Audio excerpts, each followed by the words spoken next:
The storm that night was unlike any Georgia had seen in years. The wind tore through the magnolia fields, ripping petals from their branches and scattering them like ghosts across the soil. Inside the big house on Briar Hill Plantation, one scream rose above the thunder, not of pain, but of something darker, something forbidden. When the child was born, the midwife refused to hold him. She crossed herself, whispering that no good would come from a baby with the blood of both the whip and the whipped. The master, Charles Wainwright, ordered silence. No one was to speak of the mother, or the night he had crossed the line every man swore never existed. But whispers do not die easily in a place built on chains. The infant's skin was too light to be one of the enslaved, yet too dark to be called free. His eyes, an unsettling gray, mirrored the master's own. And from that night on, the house carried an unspoken curse. Tools shattered without reason, livestock refused to breed.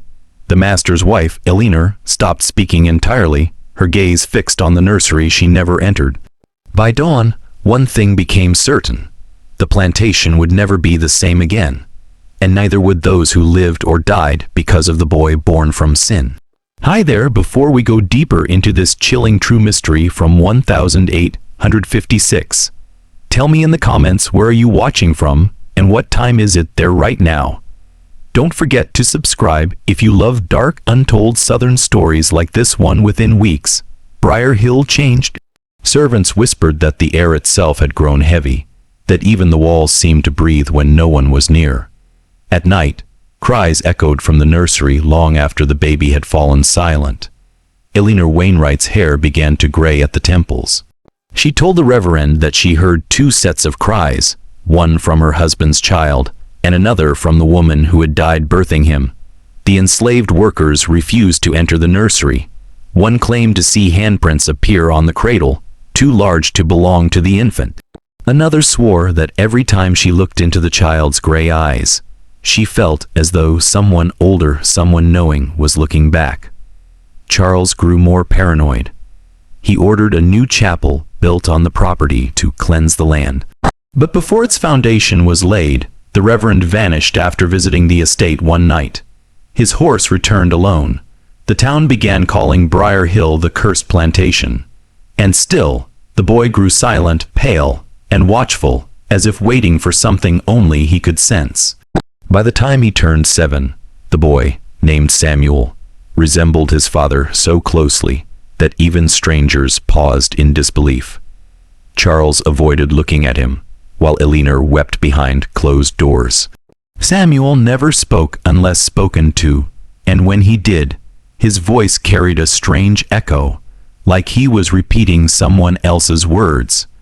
The overseer once found him near the slave quarters, tracing patterns in the dirt identical to the symbols carved into the old chapel foundation.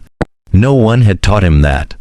When the overseer tried to drag him away, he screamed so loud birds fell silent.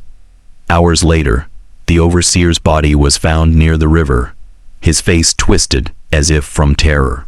Charles buried him without inquiry, but the next morning the words "He is mine" were scrawled across the stable doors in the overseer's blood.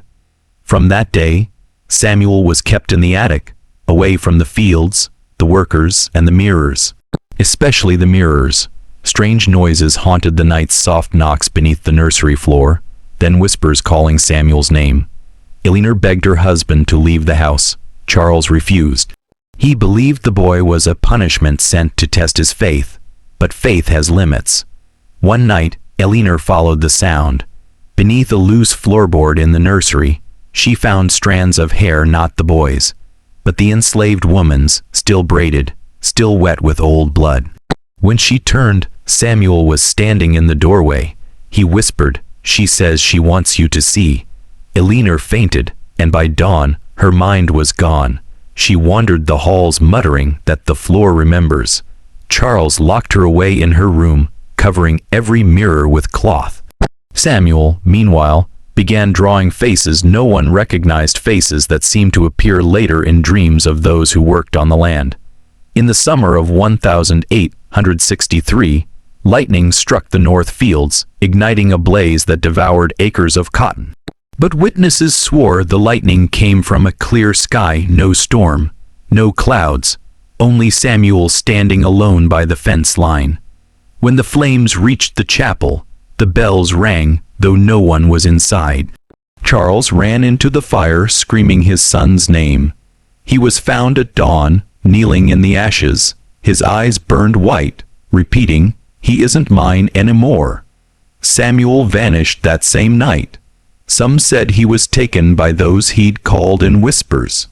Others claimed they saw him walking calmly into the woods, the glow of the fire reflecting in his eyes.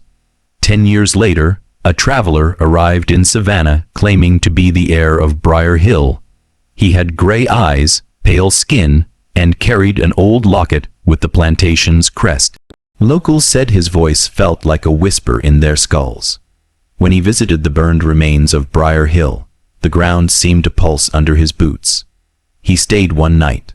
By morning, the ruins looked different. The chapel stood as if untouched, but no birds sang, and the air smelled of iron. The traveler was never seen again, but his horse was found days later, eyes burned white. Rumors spread that Samuel had returned to finish what began the night he was born. That he was not merely the master's son, but something older, something borrowed, and something that could never die. Today, locals avoid the hill. They say if you press your ear to the earth, you'll hear crying a woman's voice and a child's laughter blending into one. No house ever stood there again. Every attempt to rebuild ends with foundations cracking overnight. An old photograph found in the courthouse archives shows something chilling: the 1856 family portrait of Charles and Eleanor. Between them stands a faint figure, almost transparent. A child with gray eyes. No one remembered being there when the picture was taken. Some believe the land itself remembers that sins written in blood do not fade with time, only change their shape. And when the wind howls across Briar Hill, the sound carries a child's whisper. I was never supposed to exist.